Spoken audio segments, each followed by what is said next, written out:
بسم اللہ الرحمن الرحیم۔ السلام علیکم۔ ابرار رشید آپ کی خدمت میں حاضر ہے۔ کبھی آپ کے بالکل پڑوس میں کنسٹرکشن کا کام جاری ہو، بالکل آپ کی دیوار کے ساتھ، تو ڈگ ڈگ کھٹ کھٹ، کبھی ہتھوڑوں کی آواز، کبھی آری اور رندے کی آواز، اور کبھی مشینوں کی آواز، یقیناً آپ بھی اس اذیت سے زندگی میں کبھی نہ کبھی گزرے ہوں گے۔ ممکن ہے یہ اذیت ہم نے بھی کسی کو دی ہو، لیکن اگر آپ کو کوئی اس طرح کی غیر مانوس قسم کی آوازیں آئیں تو پیشگی معذرت خواہ ہوں۔ ایک اور معذرت یہ کرنی ہے کہ گزشتہ روز ایک ویڈیو کے دوران کچھ لائٹ کا ایشو تھا اور کافی ڈارک ویڈیو تھی، اس پر بھی معذرت خواہ ہوں۔ جناب، آج کے جو موضوعات ہیں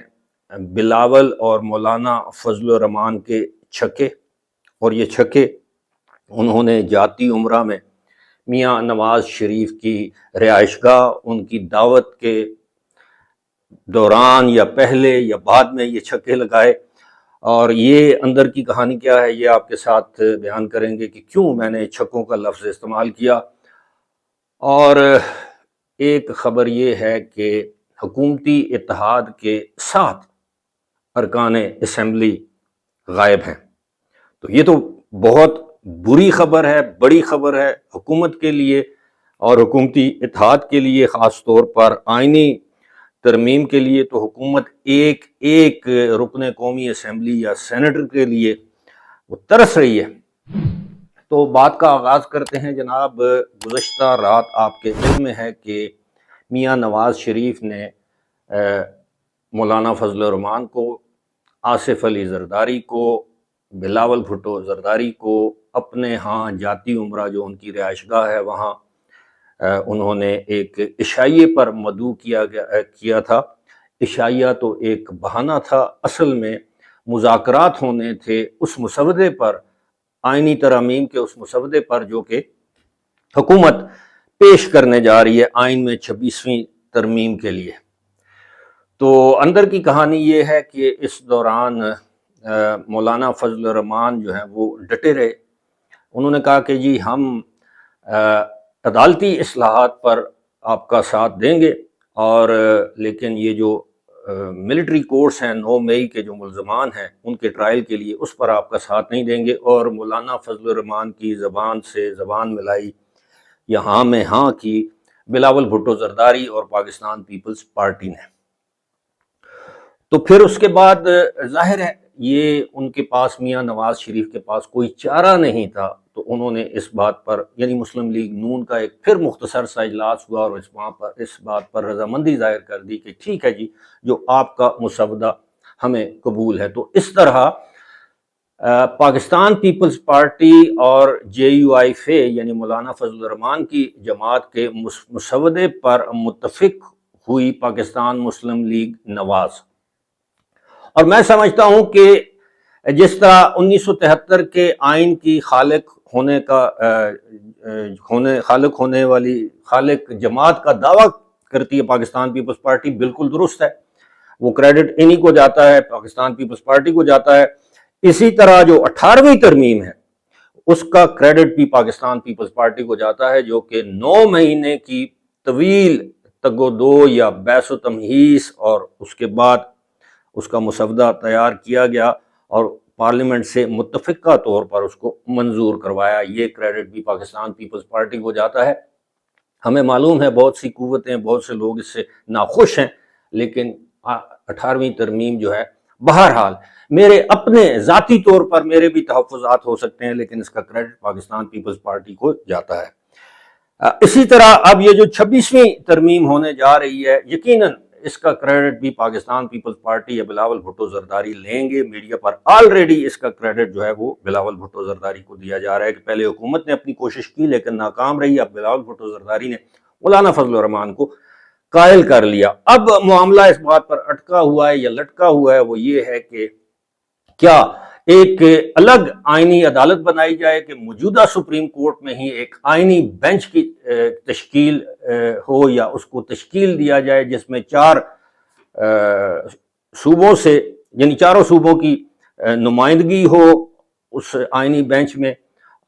جج صاحبان چاروں صوبوں سے ہوں، اور اس کے بعد ایک جج ظاہر ہے اسلام آباد سے ہوگا۔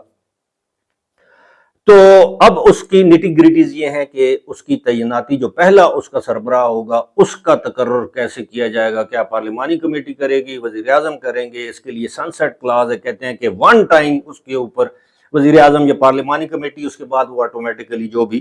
طریقہ کار طے کیا جائے گا۔ یہ اندر کی کہانی میں آپ کو بتا رہا ہوں، اور بلاول بھٹو زرداری نے آج یہ کہا ہے کہ کل بھی اپنی پریس کانفرنس میں کہا ہے، اور آج بھی، کہ جناب کسی وقت بھی آئینی ترمیم پیش ہو سکتی ہے، منظور کروائی جا سکتی ہے۔ اب یہ اتنا سادہ معاملہ نہیں ہے، اس پر آج پاکستان تحریک انصاف کے جو چیئرمین ہیں، پتہ نہیں، مجھے تو ان کو چیئرمین کہتے ہوئے بعض اوقات عجیب سا لگتا ہے کہ وہ ان کو پارٹی کے اندر کوئی چیئرمین نہیں مانتا۔ وہ اس دن انہوں نے عمران خان کی صحت کے حوالے سے جو خبر دی تھی کہ عمران خان صحت مند ہے، تو آپ یقین کیجئے کہ پارٹی کا جو آفیشیل ٹویٹر ہینڈل ہے یا ایکس ہینڈل ہے، اس پر بھی ان کی اس ٹویٹ کو ری ٹویٹ نہیں کیا گیا۔ یہ خیر بہرحال نام نہاد کہیں یا علامتی کہیں، پارٹی کے جو چیئرمین ہیں بیرسٹر گوہر علی خان، انہوں نے آج یہ دعویٰ کیا ہے کہ ان کے پاس مصدقہ اطلاعات ہیں یا معلومات ہیں کہ حکومتی اتحاد کے 7 ارکان ایسے ہیں، انہوں نے کہا کہ 7 ارکان قومی اسمبلی ایسے ہیں کہ جو غائب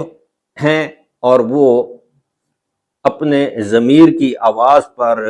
اس آئینی ترمیم کے حق میں ووٹ نہیں دیں گے۔ یہ میرا دعویٰ نہیں ہے،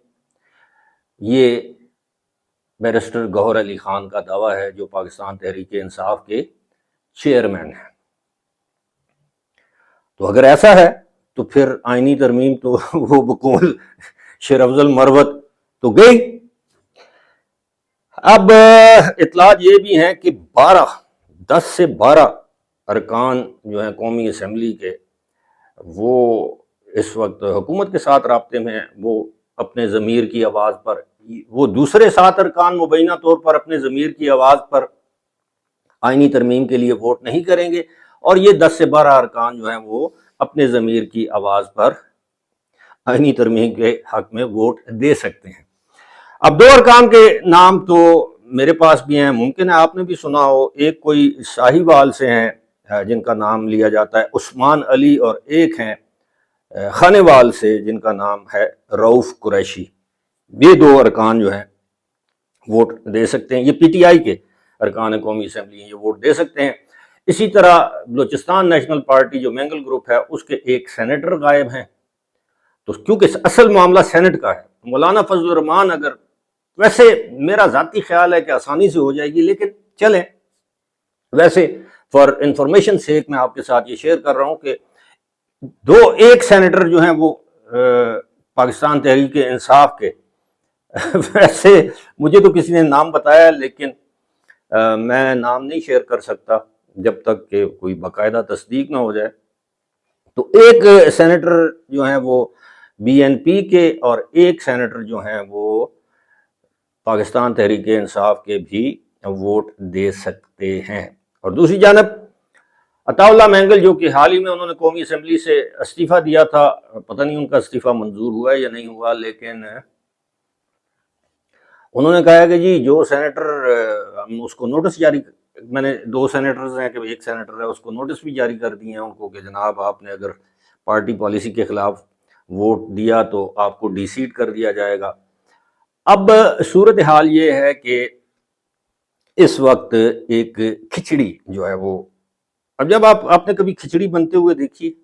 جس میں وہ دال شال بھی ہوتی ہے، بعض خواتین اس میں مٹر شٹر بھی ڈال دیتی ہیں، تو وہ جب کھچڑی بن رہی تو بڑ بڑ بڑ بڑ بڑ کی آواز آتی ہے، اس کی سطح سے پتہ نہیں چلتا کہ اندر کیا ہو رہا ہے، لیکن جب وہ پانی کی سطح نیچے بیٹھتی ہے تو وہ آپ کو نظر آ رہی ہوتی ہے کہ اس میں چاول کس قدر ہیں، اس میں دال کتنی ہے، اس میں مٹر کتنے ہیں، اور باقی جو مسالہ جات ہیں وہ کتنے ہیں۔ تو یہ اب آہستہ آہستہ، اچھا اس میں ایک اور چیز بھی یہ ہے کہ بہت سے لوگ اس بات پر آس لگائے بیٹھے ہیں کہ شاید الیکشن کمیشن کوئی نوٹیفیکیشن جاری کر دے، جو مخصوص نشستیں جو پہلے حکومتی اتحاد کو حاصل تھیں